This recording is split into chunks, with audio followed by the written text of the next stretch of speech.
primary CNS lymphoma. Primary CNS lymphoma is a non-Hodgkin lymphoma located mostly in the brain, but also in the meninges and in the eye in about 15 to 20% of patients. And the location of the spinal cord is very rare, and all this is without any systemic location.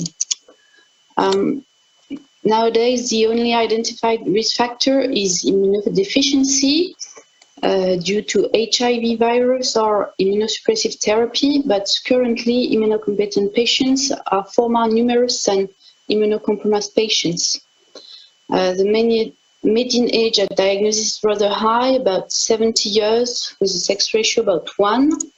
And it's a rare tumor accounting for less than 5% of non-Hodgkin lymphomas and less than 5% of primary cerebral tumors.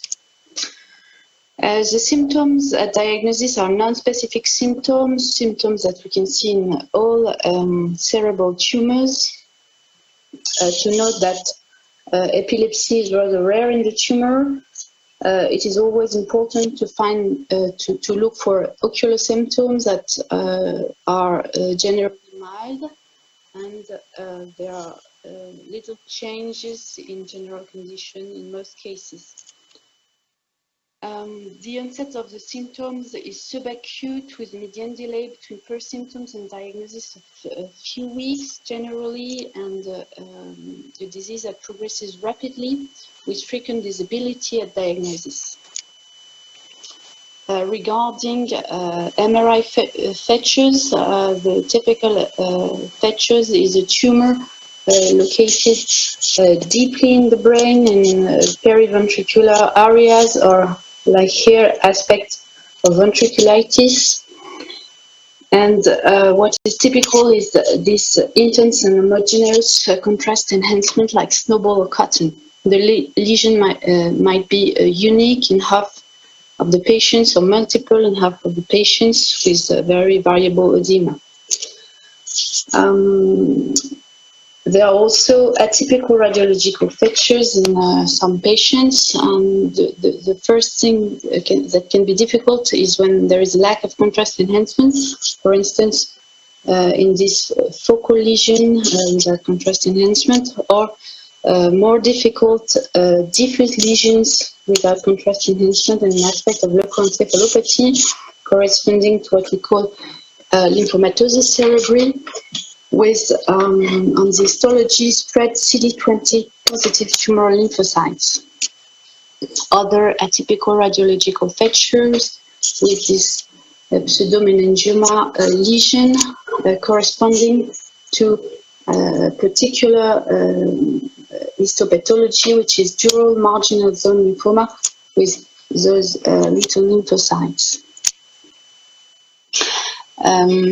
MRI is generally atypical in immunocompromised patients with this ring enhancement and not an homogeneous and intense enhancement as we have seen before, with numerous differential diagnoses with infections and especially toxoplasmosis, which can be very difficult. An example of intravascular lymphoma with this patient with history of repeated strokes and lesion in hypersignal in diffusion corresponding to intravascular proliferation of lymphomatous B cell. Also interesting is that when patients take steroids, the MRI often become atypical with this example, very typical before steroids and atypical after steroids. Spectroscopy, perfusion and diffusion are very interesting to help the diagnosis of cerebral lymphoma. Regarding spectroscopy, we have an increase of choline, decrease of N-acetyl aspartate, and very often the peaks of lipids. In diffusion, we have generally diffusion hypersignal with low apparent diffusion coefficient. And perfusion is also very interesting with a typical aspect, not specific but typical, of this upslope linked to a capillary leakage due to the blood-brain barrier disruption in the disease. And all those sequences might help us to differentiate brain lymphoma from other lesions, and especially malignant gliomas. So what to do with the lesion suggestive of lymphoma? The first thing is not to give steroids, except of course if there is threatening intracranial hypertension, because what can happen, like in this patient, we have lesion evoking lymphoma. This very nice partial response just before biopsy, and the result of biopsy, no lymphomatous cells. So what do we have to do in those cases? Well, there is no emergency, so the better is not to biopsy this patient, stop steroids, and follow the patient closely. And the most probable is that the tumor will regrowth in a few weeks or a few months, and then you can do a biopsy. The second thing is that despite radiological improvement, the diagnosis remains histological, and brain biopsy is mandatory, except in 2 cases. In those 2 cases, we have to have a typical brain MRI and either an ocular involvement with lymphomatous cells in the vitrectomy or a meningeal involvement with lymphomatous cells in the lumbar puncture. So try to do both things, lumbar puncture and ophthalmological examination, quickly before brain biopsy. A few words on ophthalmological assessment. The basic thing is to do slit lamp and fundus examination. If it's normal, that's all. And if it's not normal, it can be completed by angiography, OCT, or anterior chamber puncture, and a vitrectomy if the assessment is suggestive of lymphoma. The vitrectomy will then be analyzed with cytology, with phenotyping, molecular clonality, and dosage of cytokines IL-10 and IL-6. A few words on CSF assessment. So there is usually a mild elevated CSF cell count with mild increase of CSF proteins and normal CSF glucose. And lymphomatous cells are found only in 10 to 20% in conventional cytology. So we have to use special tools to improve the diagnosis of meningeal involvement, and especially lymphocyte immunophenotyping by flow cytometry, and also molecular clonality assessment by PCR. The other interesting thing in the CSF is the development of several biomarkers that are summarized here in this table. We'll focus only on one, which is the most studied one, which is CSF IL-10. The increase of IL-10 in the CSF has a sensitivity and a specificity of almost 90% for the diagnosis of cerebral lymphoma. Here an example, 2 patients with lesions evoking lymphoma. In the first one, IL-10 very elevated and detectable. In the second one, the first one was in fact cerebral lymphoma, and the second one a glioblastoma. Histopathological diagnosis is not so difficult in most of cases, except for patients who are on steroids, as we told before. The diagnosis is quite homogeneous, with more than 90% of diffuse large B-cell lymphoma. Interesting, the tumor is EBV negative in immunocompetent patients and EBV positive in immunocompromised patients. And we can find also a few cases of T-cell lymphoma and other types of B-cell lymphomas.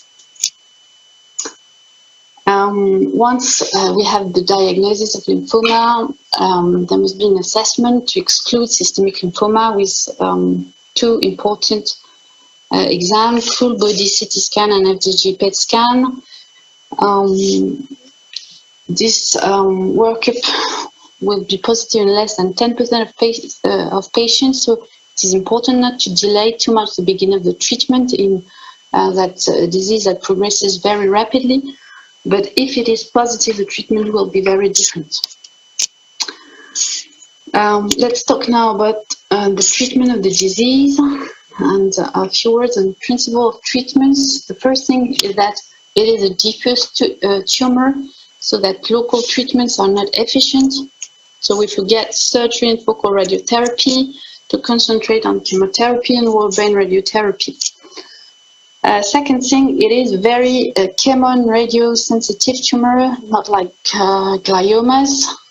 So we have very frequently what we have in these elderly patients It is 40 to 60% of complete response after high-dose methotrexate-based chemotherapy, with often an important improvement in neurological status of the patients. So I think it is worth treating all newly diagnosed patients, even if they are elderly and disabled. Historically, whole brain radiotherapy was the first used treatment in the disease, but as we can see in that RTOG trial, radiotherapy alone is not efficient, with many relapses despite high radiosensitivity at the beginning and a 5-year overall survival, very disappointing, inferior to 5%. For chemotherapy, the problem initially was the problem of the blood-brain barrier, so that conventional protocols like SHOP used in systemic lymphomas are not efficient. So we have to use chemotherapy that can cross the blood-brain barrier, and the most important one is high-dose methotrexate. We have also high-dose cytarabine, nitrosourea, temozolomide, cetap, and so on. A few words on methotrexate. It is a key drug in cerebral lymphoma. It is used intravenous at very high dose with an important nephrotoxicity. So we need, for the patient, alkaline hyperhydration with duration of hospitalization that are often quite long for this hyperhydration. And we use polychemotherapy rather than methotrexate alone. The interest of rituximab, that is standard in systemic B-cell lymphomas, is not clearly established in the disease, with controversial results.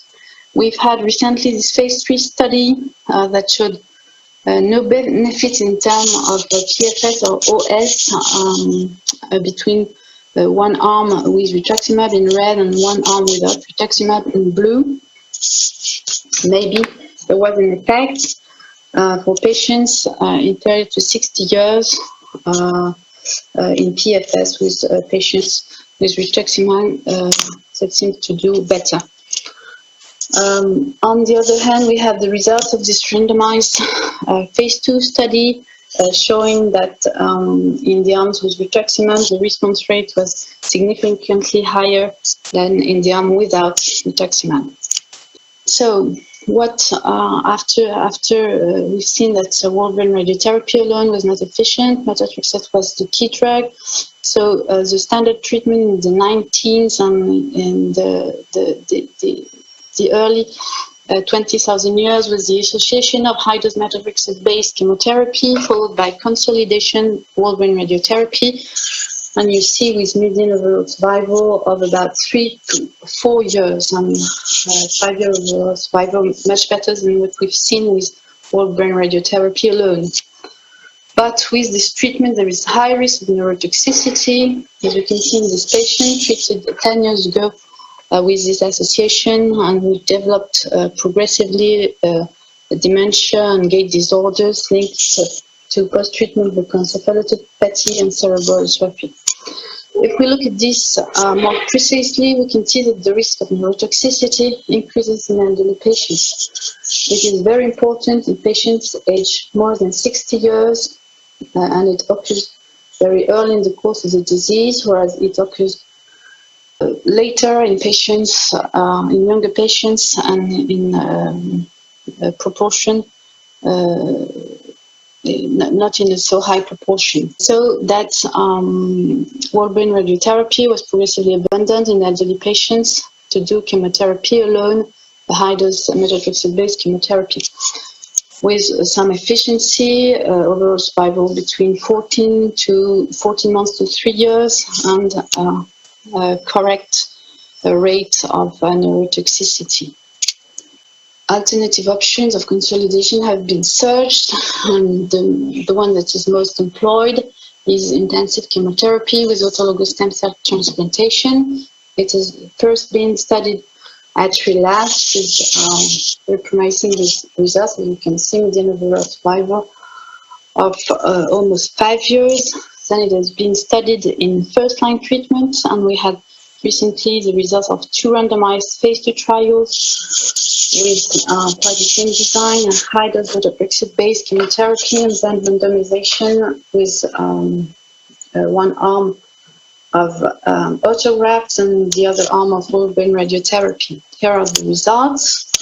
So the PRECISE trial for patients under 60 years and the IELSG 32 trial for patients under 70 years. Well, in both studies, both consolidations treatments were proven to be efficient, and in both trials, there was more neurotoxicity in the whole brain radiotherapy arm. In the PRECISE trial, there were more relapses in the whole brain radiotherapy arm, whereas it was not the case in the IELSG trials. And in both trials, overall survival was not significantly different between both arms. Summary of specific treatment in clinical practice. Well, for patients, we divide between patients older than 60 years, patients younger than 60 years. This age can be discussed, but we won't have time today for that. So for the elderly patients, it is chemotherapy alone, which is a high-dose methotrexate-based chemotherapy. And for younger patients, this same chemotherapy followed by consolidation treatment. It can be either whole brain radiotherapy or intensive chemotherapy with autograft. Interesting thing is that whereas the usual dose for whole brain radiotherapy was 40 grays in 20 fractions, there's been a publication of reduced dose radiotherapy with 23.4 grays in 13 fractions for complete responders with quite good results, and a prospective trial is ongoing on this subject. The initial goal of the treatment is to obtain a complete response. There are international IPCG response criteria based on 4 criteria, the most important one being brain imaging, and as a definition of complete response in brain imaging is the disappearance of any contrast enhancements. Once we obtain the complete response, it's very important to follow the patients quite closely initially because there is a high risk of relapse that occurs mostly early in the course of the disease, like in this patient. A few words on treatments at relapse. The first thing is always to consider re-challenging methotrexate in patients who have been good responders to methotrexate with interesting published results. I won't talk much about other chemotherapy protocols or whole brain radiotherapy, always with the risk of neurotoxicity. Interesting thing is the development of new drugs, targeted therapies like IMiDs or ibrutinib. Here an example of good response for lenalidomide. And the development of immunotherapy, not much publication at that time, but might be interesting thing in the future with checkpoint inhibitors or CAR T cells. And the important thing is always to consider consolidation with autograft in fit patients responding to salvage treatments. The prognosis remains severe in the disease with frequent early deaths, frequent relapses, but there is a 40% of prolonged survival, especially in younger patients. Here you can see the results of the French National Database on more than 1,700 patients. The most recognized prognostic factors are age and performance status.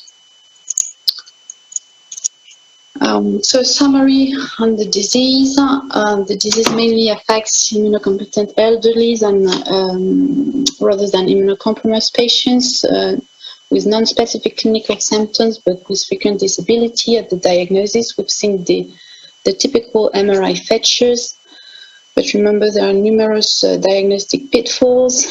Try to do lumbar puncture and ophthalmological examination before biopsy. Always histopathological diagnosis, but before using steroids, and for treatment, high-dose methotrexate-based chemotherapy, followed by consolidation, either whole brain or intensive chemotherapy in young patients, and chemosensitive tumors, but with frequent relapse, And globally severe it counts, but 20 to 30% of cure.